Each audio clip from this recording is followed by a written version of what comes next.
Have you ever looked at your own life and thought, this looks right from the outside, but something in here doesn't feel like mine?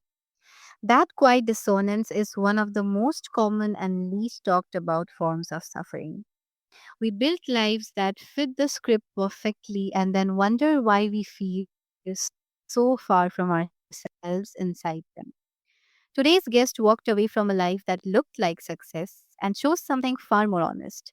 This conversation is for anyone who has been quietly wondering if there's a truer version of their life waiting for them. Welcome to Healthy Mind, Healthy Life, the podcast that meets you exactly where you are and gently invites you a little further inward. I'm Archita and I'm so glad you're spending this time with us today. My guest is Lynda Leonce, a certified conscious life and parenting coach, author, and founder of Live From Your Truth, who supports growth driven women in coming home to themselves and living from a place of deep alignment and authenticity. Today, we are exploring something that a lot of us feel but rarely name, what it means to live from alignment with our authentic selves, and what it costs us quietly and over time when we don't. This one goes somewhere real. And Linda, welcome to Healthy Mind, Healthy Life. It's so wonderful to have you here. Yeah, thank you so much for having me. Thank you for being here. And Linda, I think this conversation is going to be life changing for a lot of listeners out there, especially the women listening. So, before we start, there is a gentle disclaimer to the listeners. Some statements reflect personal belief and experiences and are presented as individual views, not medical advice. So, listeners should consult qualified professionals for medical conditions. And now that we have this out of the way without wasting any further time, let's dive into the conversation. And Linda, before we step into the deeper conversation, I would love to start with your own story. So, you walked away from a high paying IT career and a life that looked good on paper to build something rooted in authenticity. And that is not a small thing. So, what was the moment or the series of moments when you knew you couldn't stay where you were any longer?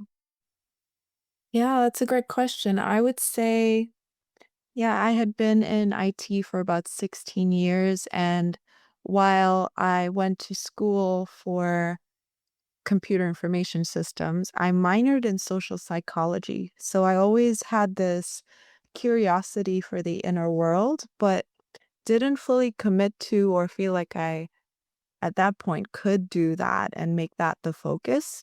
I went for what my mind told me was the smart thing to do, which is to go into IT and business, and that's where you'll do well, financially. And so I would say over the years, it just became more and more of a passion as I went from promotion to promotion and did really well. And I loved the environments I was working in. However, I felt like no matter what I accomplished, I wasn't feeling fully excited and joyful. Like I was always searching for the next thing to feel happy. I would get a promotion, it would feel great for maybe about a week to 2 weeks, and then realize, wow, maybe I spent 3 years working towards that. And then when I got it, it didn't last. The happiness didn't last. And so I quickly realized over time, like, there was something I was missing. What is it that makes that fulfillment, that happiness lasting, that never fades no matter what? And so I think throughout the last 5 years of my career, things just got more and more like there was more and more of this passion for knowing myself and feeling like no matter what happened in life, I would be good. I would feel unconditional love for myself. I would feel peace and contentment every day. And I just knew the more I focused on this type of work and knowing myself, the more everything would feel in alignment. And so I followed that calling, that curiosity, right? And then in 2022, I fully decided to go into getting certified as a life and parenting coach, and that's where everything started. That's a beautiful story, and it must have taken a lot of courage to change your life for the better. Because at that point, you couldn't have known how it's going to turn out, but to take that first step, that's the most courageous part and the most important one as well, because no matter how perfect your life looks like from the outside, only you know what your heart truly desires. And I'm so glad that you worked for it, because so many of us need to learn that from you as well. And I think this is a great place to start this conversation, which also brings me to another point. So I'm curious, Linda, when people talk about authenticity and living from alignment, it can sometimes sound abstract or like a luxury. But in your experience, what's the most common misconception people carry about what it actually means to live authentically? Because I think a lot of people assume they already are, and they are not quite sure what they're missing. Yeah, I love that question. I would say if you are doing things because one of the main number one ways I would say is if you're doing things out of obligation, out of feeling like you should be doing it.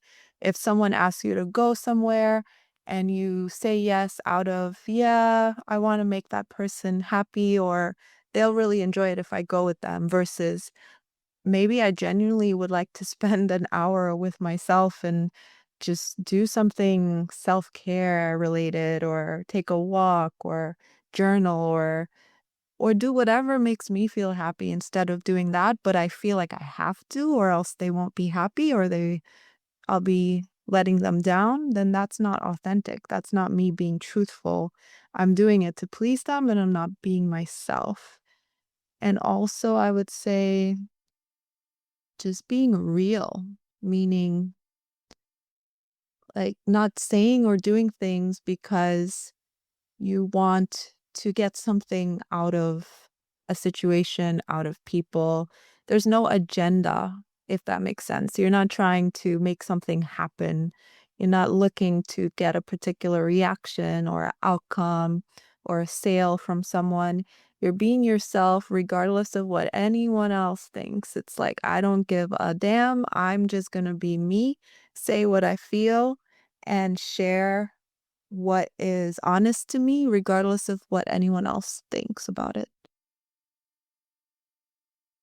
That's beautifully framed. And that's something so important, especially for people nowadays, for women nowadays, because we tend to have this habit of always pleasing people and doing things for others' sake. But it's so important to take a stand for yourself, for making yourself happy. And that is such a tender and honest way to name it, because so much of what keeps people from their authentic selves isn't dramatic resistance.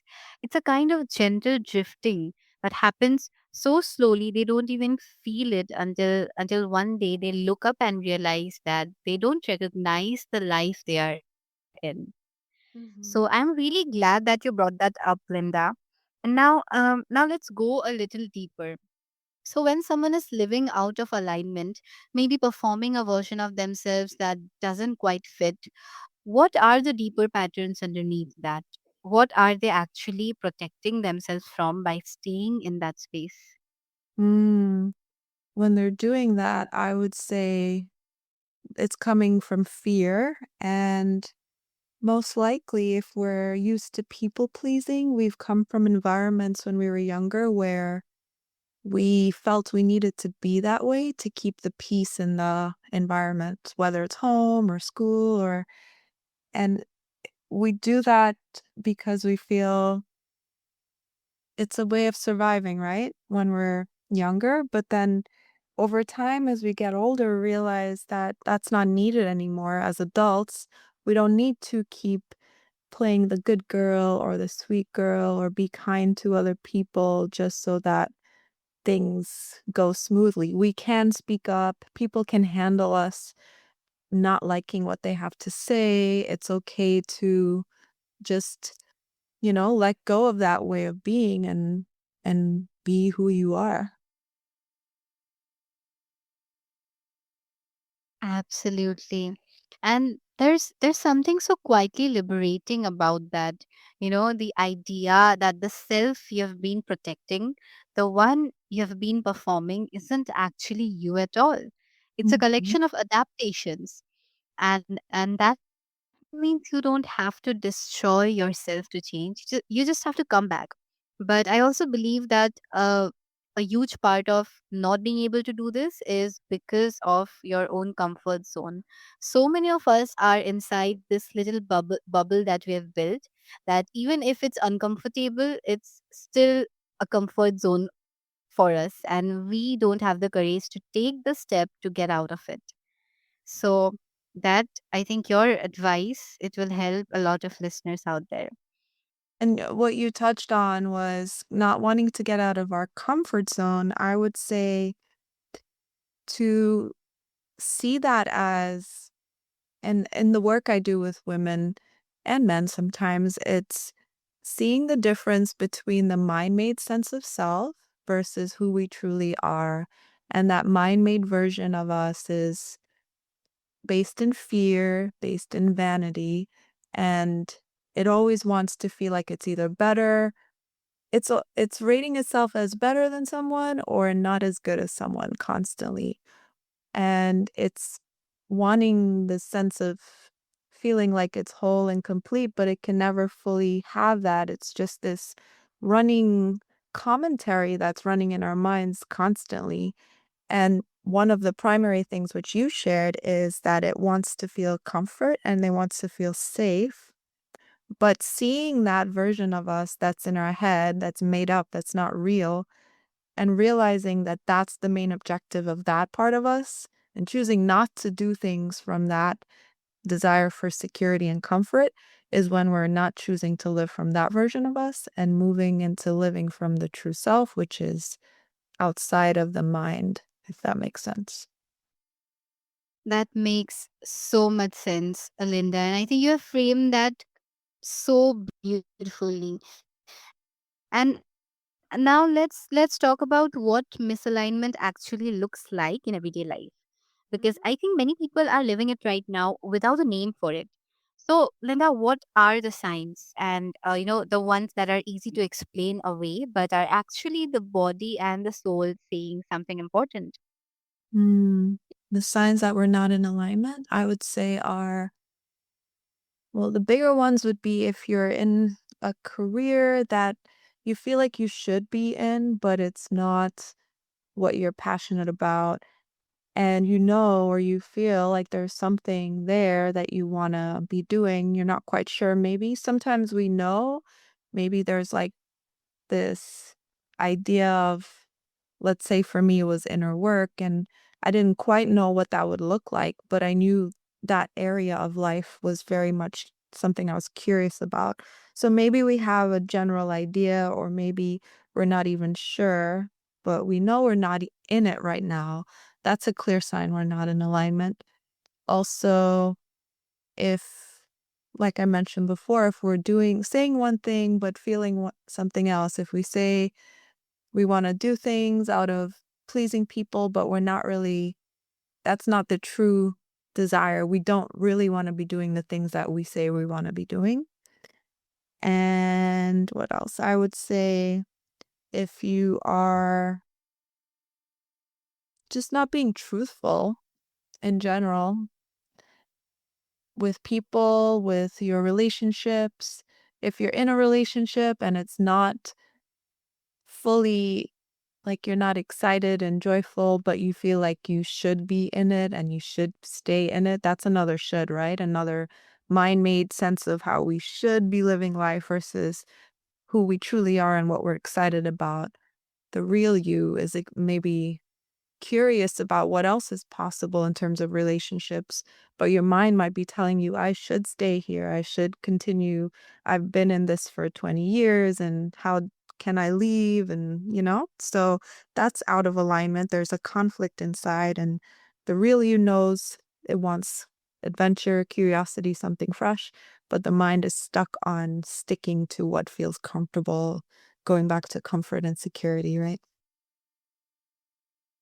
Absolutely. I think a lot of people will be able to resonate with this as well. And another thing I would like to add is something that you have experienced as well. So it's the biggest sign is when you're constantly seeking something and yet you don't know what it is. So that is another sign of misalignment, I feel like. But other than that, I think you have summarized it perfectly, Linda. Everything that you have shared today, I think is going to help a lot of listeners out there, especially the women who wants to take that first step but don't know from where to start. So before we close, I want to ask you something for the person listening who has spent a long living so long living for everyone else that they have genuinely lost the thread of who they are. Maybe they are afraid that if they start living from their truth, they will lose everything they have built. So, what would you want them to hear right now? I would say you can do starting right now is in any given day, in any given moment, choose to go do what feels exciting for you, what you're curious about, can't wait to try. Maybe you want to go out and have coffee and sit and read a book somewhere. Maybe you want to go take a walk. Like, start living from that spark of excitement and joy within you in small ways and start feeling what it feels like to flow from alignment to the joy of being yourself. Because that's what's happening when you feel that spark, that inspiration, and you want to go do it, but then maybe your mind says, oh, but I have 10 other things to go do. Choose to ignore that and go do the thing that feels exciting anyway in small ways and just start building that muscle of doing things that way more and more. Over time, you start to see and feel what that's like to live from what you genuinely feel excited for, and that's the real you, having those sparks, those inspiration, and just flowing. And the more you do that, I feel you'll have that momentum of building that life of living that way. And over time, you'll it'll feel like almost like two different worlds when you're choosing to live from alignment and flowing with what's exciting versus living from what you should be doing. And the pull to be more you I feel, tends to grow the more you keep choosing yourself and your excitement.